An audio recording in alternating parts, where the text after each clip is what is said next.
Hello everyone, this is Tara Heck with Heck of a Bunch at www.heckofabunch6.com. Today I would like to talk to you about iPad All-in-One for Dummies, a reference manual for those who have iPads. It explains all the functions and features of your iPad. Now, I do not have an iPad, I do have an iPad mini, but it explains the exact same thing as you would as you had a full-size iPad. There's a few things I'd like to talk to you about that I learned in the book, although there are several things, and that's why I keep the book for reference. The first thing is your keyboard. When you get to your keyboard, I like to type from this way to go to websites or to type my messages on Facebook. However, if you're one that likes to use two thumbs or multi-fingers to text, you can actually take and swipe and it will split your keyboard. That way you can do it from both sides of your keyboard. The second thing I would like to talk to you about is your battery memory. You can lose battery somewhat quickly. There's one thing that you can do to help preserve your battery life. What you're going to do is your circle button, you're going to tap it twice. 1, 2, and your apps come up that you've recently used. In order to close out those open apps to save your battery life, you're going to press down and hold. The apps will shake and have an X next to them. You press down on each X. Let me try this again. You'll press down on each X. Sorry, I'm doing it upside down. You'll press down on each one. It does not take this long usually. And it closes out your open apps so that you don't have to worry about draining your battery life so quick. Also, as far as the keyboard thing that I told you about earlier, if you want to go back to full keyboard, you just swipe back and it goes back to full size. The third thing I would like to talk to you about is when you're using your iPad, if you have it this way, it's almost like in a panoramic view. If you have it this way, it switches over to landscape view. You keep doing it and it keeps switching. If you do not like it switching so often, there is a small button by your volume buttons that you can use and slide over. It will lock your screen in place, and that way it doesn't rotate from landscape to panoramic. You have it in one position, and if you decide that you want it back to rotate, you slide the lock back and it will rotate again.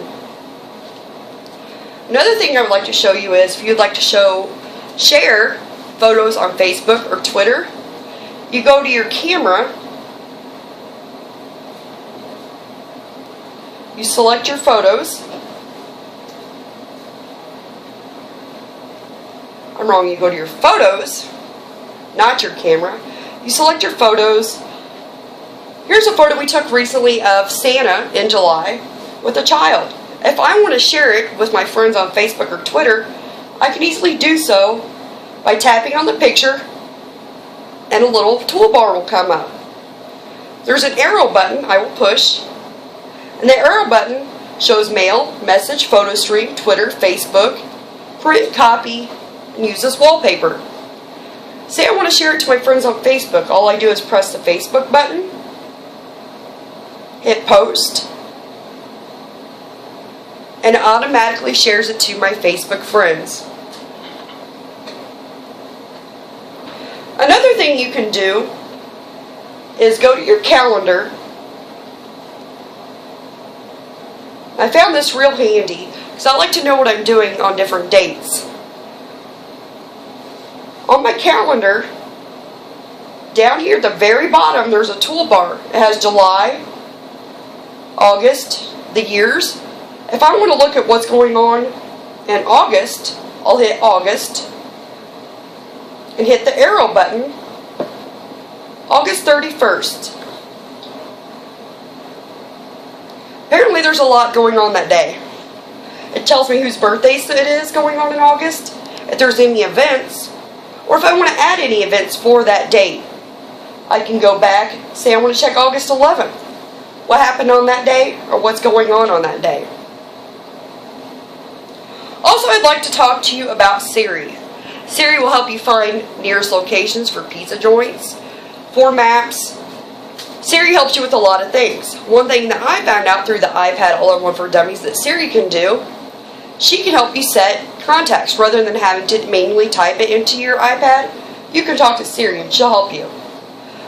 You press your circle button. I don't know what you mean by. Until Siri comes up. How about a web search for it? She asks you how she can help you. You talk into Siri. Siri, remind me to call my mom tomorrow at 10 a.m.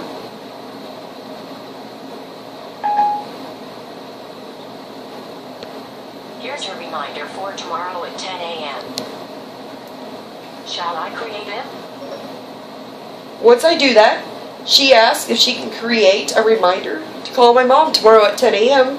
I can either cancel if I decide that I don't want to call my mom, or I can hit confirm. And tomorrow at 10 a.m. she'll remind me, call my mother. I'll remind you. There are several things I learned by having this iPad All-in-One for Dummies book. Without this, I probably wouldn't know a million things that I could do with my iPad mini. I do suggest that you get this book for anybody that has an iPad or iPad mini. There is several things that you can learn from this. Thank you for watching.